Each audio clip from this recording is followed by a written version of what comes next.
pessoal, como vocês podem ver, minha voz não tá das melhores, mas eu espero que o áudio saia razoável para vocês pelo menos verem um pouquinho do que seria a nossa aula essa semana. Então, o tema é ecossistemas brasileiros e a gente vai passar bem rapidinho para falar para vocês um pouquinho do que seria um ecossistema e quais são os principais ecossistemas brasileiros no Brasil. Então, primeiro de tudo, o que vem a ser um ecossistema? Um ecossistema é formado por um conjunto de fatores bióticos e abióticos. Fatores bióticos são nada mais nada menos do que seres vivos. Biótico, bio-vida. Então, biótico é aquele que tem vida. Então, seres vivos são plantas, animais, fungos. E fatores abióticos são os componentes não vivos, que estão presentes ali no ambiente também. Então, o que a gente tem de componente não vivo no meio ambiente? Temos a água, temos o ar, temos o solo, fogo também pode se enquadrar nesse quesito. E, juntando fatores bióticos com fatores abióticos, nós vamos ter o que nós chamamos de ecossistema. Para isso, para poder chegar num ecossistema, a gente precisa partir de um nível de organização um pouco menor. Como é que surge um ecossistema? Do que é feito o ecossistema? Então, primeiro vamos falar dos fatores bióticos. A princípio, tudo vai começar com um organismo, ou seja, um indivíduo, uma pessoa, uma espécie de ave, uma espécie de lagarto, uma espécie de primata, um indivíduo. Então, o indivíduo a gente vai ter como representação no nível de organismo. Porém, se nós reunirmos vários indivíduos de uma mesma espécie, tá? Aqui a gente tem um galo de Campina, então vamos dizer que a gente tem vários galos de Campina, nós vamos ter então uma população. Ou seja, reunindo vários indivíduos da mesma espécie, a gente vai ter uma população. E se eu quiser reunir várias populações? Aqui eu tenho uma população de galo de Campina. Mas e se eu pegar uma população de bentivis? Depois pegar uma população de cajueiros? Uma população de ipês? Uma população de lobos? Uma população de tatus? Outras de cactos? Depois uma população de galos de Campina? Depois outras espécies de cacto? Reunir todas essas populações em um mesmo local, eu vou ter o que eu chamo de comunidade. Então, eu tenho um indivíduo, um conjunto de indivíduos de uma mesma espécie vai ser uma população, e um conjunto de várias populações de espécies diferentes, a gente vai dar o nome de comunidade. Pegando essa comunidade, você pode ver aqui que só tem exemplos de seres vivos. Então, aqui nós temos os fatores bióticos. Pegando uma comunidade e juntando com os fatores abióticos, água, ar, solo, nós vamos ter, então, o nosso famoso ecossistema. Então, o ecossistema nada mais é do que uma interação entre seres vivos que interagem entre si e também com o seu hábitat. É a interação entre seres vivos e seres não vivos que vai determinar o ecossistema. Então, aqui, só resumindo, essa foto está no livro de vocês, no capítulo 1, tá? Nós temos um organismo, que é um exemplo de um tuiuiu ou jaburu, que é uma ave lá do Pantanal. Um conjunto de tuiuius vai formar uma população. Um conjunto de tuiuius, uma população de tuiuius, junto com outras espécies, como populações de jacarés, tamanduás, veadas do Pantanal e várias espécies de plantas vão formar a comunidade. Reunindo-se essas espécies na comunidade, junto com fatores abióticos, nós vamos ter o nosso ecossistema. E o conjunto de ecossistemas vai formar a nossa biosfera. E aqui eu abro parênteses para falar que nós vamos conhecer uma outra esfera, né? Porque ao longo do nosso ano a gente conheceu a atmosfera, que é a camada de ar que envolve a Terra, a litosfera, que é a junção da crosta terrestre com o manto, que é a camada rochosa da Terra, e agora a biosfera, que nada mais é do que a esfera que engloba todos os seres vivos em conjunto. Bom, Dentre os principais ecossistemas, nós vamos ter tanto ambientes terrestres como ambientes aquáticos. Nos ambientes terrestres, podemos reunir uma grande área com tipo de solo, clima e vegetação semelhantes. E esse tipo de clima, solo e vegetação semelhantes vão se reunir em grupos que nós vamos chamar de biomas. Os biomas no Brasil são conhecidos em 6, tá? E é importante salientar que o clima afeta a condição desses biomas. Vocês podem observarem, indo e voltando para o nosso mapa, aqui nós temos o mapa dos biomas e aqui nós temos o mapa climático do Brasil. Vocês podem ver que o bioma da Amazônia, por exemplo, ele praticamente é de um clima. Olha só nesse aqui, comparando melhor. Clima do Brasil com os biomas. A Amazônia, ela pertence a um tipo de clima diferenciado. A Mata Atlântica, que está aqui, ela vai estar presente nesse tipo de clima aqui, que é o tropical litorâneo, mas também vai apresentar o tropical de altitude, mas de todo jeito, clima tropical. O Pampa, ele vai pertencer a um clima subtropical.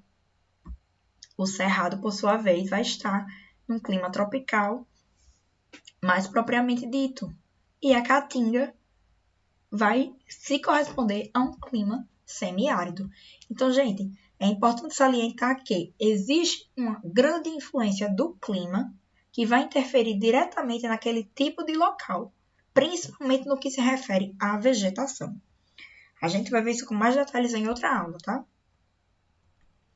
No ambiente aquático, a gente tem características diferentes. Além, no caso do ambiente terrestre, a gente tem o tipo de solo, a vegetação e o clima como fatores principais.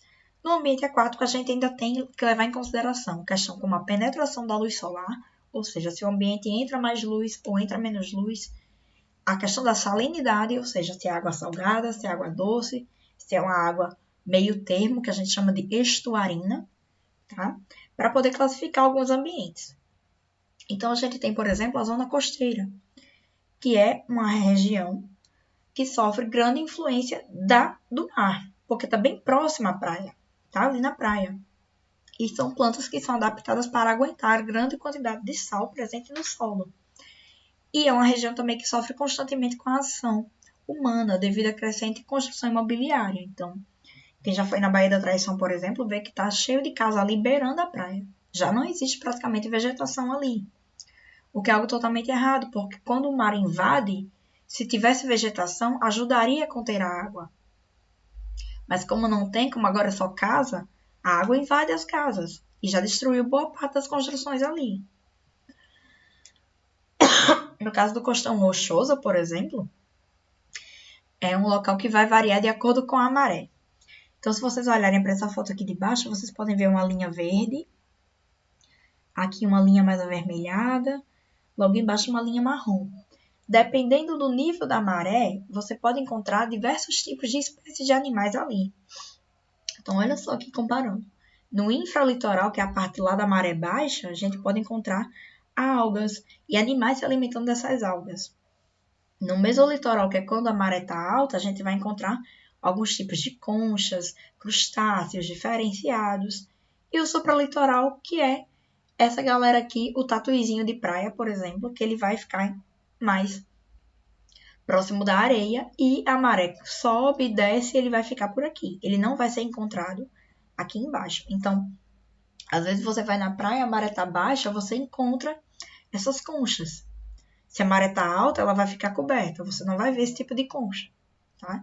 Então, o Costão Rochoso, ele tem essas camadas como se fosse, assim, um prédio no apartamento, né? No térreo moram as algas, ali no meio as conchas, os crustáceos, moluscos, e aqui em cima ficaria na cobertura alguns animais que estão mais próximos da maré baixa. Aliás, da maré baixa não.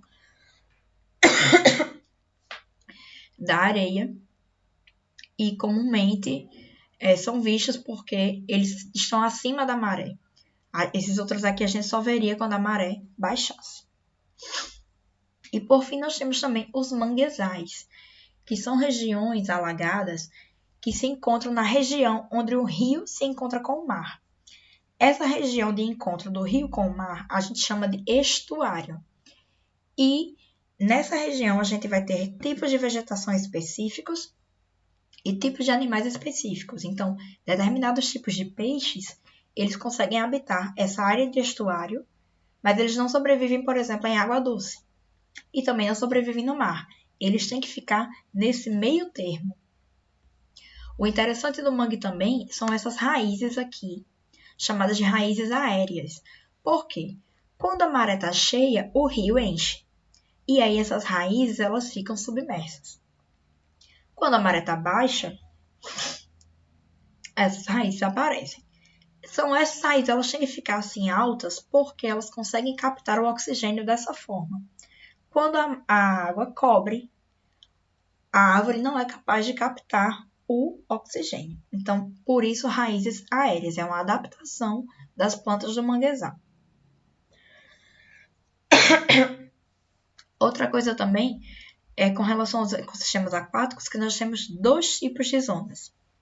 A zona fótica, que é aquela região com presença de luz, rica em algas e animais, ou seja, com a presença da luz, as plantas conseguem fazer fotossíntese e conseguem produzir o seu próprio alimento. Então, vai ser um local onde vai ter uma maior biodiversidade, porque se tem plantas, consequentemente tem animais que vão se alimentar dessas plantas. E nós temos a zona afótica, que é a região do mar onde não se encontra luz. E é uma região mais profunda dos oceanos, tá? É uma região que você não vai ter uma quantidade de algas presente. Ela é mais nua, mais simples. E é uma região onde vivem criaturas mais abissais, como as lulas gigantes e peixes abissais.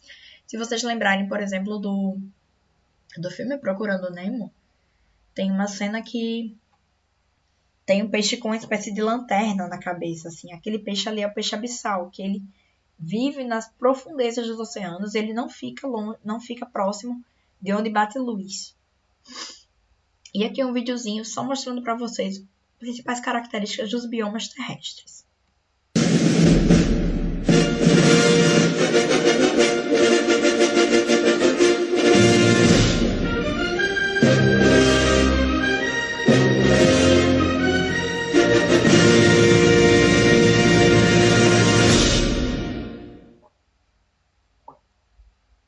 Os biomas brasileiros. Mas você sabe o que são biomas? Um bioma pode ser definido como um conjunto de comunidades vegetais e animais determinadas por fatores climáticos que ocupa grandes extensões geográficas.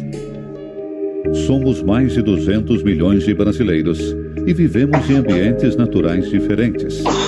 Sim, vivemos em 6 biomas do Brasil: Amazônia, Caatinga, Cerrado, Mata Atlântica, Pampa e Pantanal.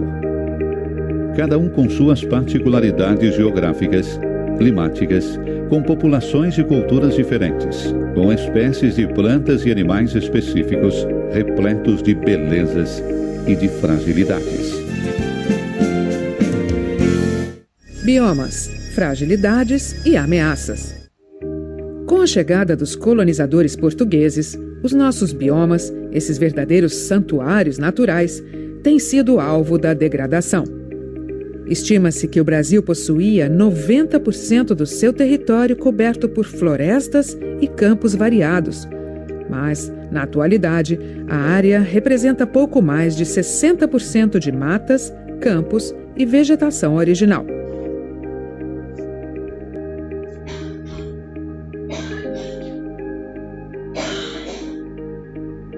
Na Mata Atlântica, o aumento da indústria do turismo ocasiona danos ambientais e desfigura a paisagem e o acesso às praias da costa litorânea. Na Amazônia, o principal fator do desmatamento é a expropriação privada de grandes áreas de terra. O corte ilegal da madeira e as queimadas destroem as matas para serem transformadas em campos para a pecuária extensiva e o agronegócio, com a utilização de agrotóxico, que contamina as águas e as comunidades circunvizinhas. O Cerrado se tornou a nova fronteira agrícola do Brasil, utilizado para a produção de soja e cana-de-açúcar. Sua biodiversidade está fadada a desaparecer em apenas 20 anos, se o ritmo de desmatamento continuar inalterado. Já a Caatinga sofre com a tradicional agricultura do corte e queima, ação que coloca em risco a biodiversidade do bioma e o esgotamento de nascentes e da salinização da água. O Pampa corre o risco de desertificação devido ao mau manejo do solo, a pecuária extensiva, a risicultura mecanizada e as monoculturas de eucaliptos e pinheiros para a produção de celulose são causas gravíssimas de degradação ambiental. Então nós desenvolvemos um trabalho de resgate da cultura desses agricultores, de preservação das sementes crioulas e do desenvolvimento da agroecologia. Por isso nós temos um banco de sementes crioulas aqui na Diocese de Santa Cruz do Sul, de resgate dessas sementes, porque elas são a base da produção de comida do planeta. Quem cuida das sementes crioulas e faz a agroecologia está preservando o nosso Pampa. E no Pantanal, as ameaças são ocasionadas pela criação de gado e as monoculturas da soja, do milho e do arroz, com o uso excessivo de agrotóxicos que contaminam as águas e afetam sensivelmente a quantidade e a qualidade do pescado na região. Diante dessas e de outras inúmeras agressões aos biomas, todos nós somos compelidos a sair do silêncio e da omissão, pois ameaça à natureza e aos nossos povos tradicionais estende suas consequências a todos e todas. O magistério da Igreja, e especialmente do Papa Francisco, pede para refletir e buscar soluções coletivas. O desrespeito ao meio ambiente e aos povos é fruto de ambições econômicas que necessitam ser denunciadas e combatidas.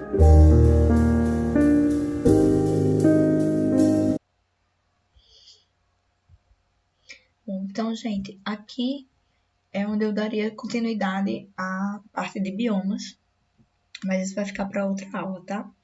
Vocês vão receber a atividade falando das principais características dos biomas, mas eu vou mandar esse videozinho também para o grupo de vocês. Então, beijo, fiquem com Deus, até a próxima.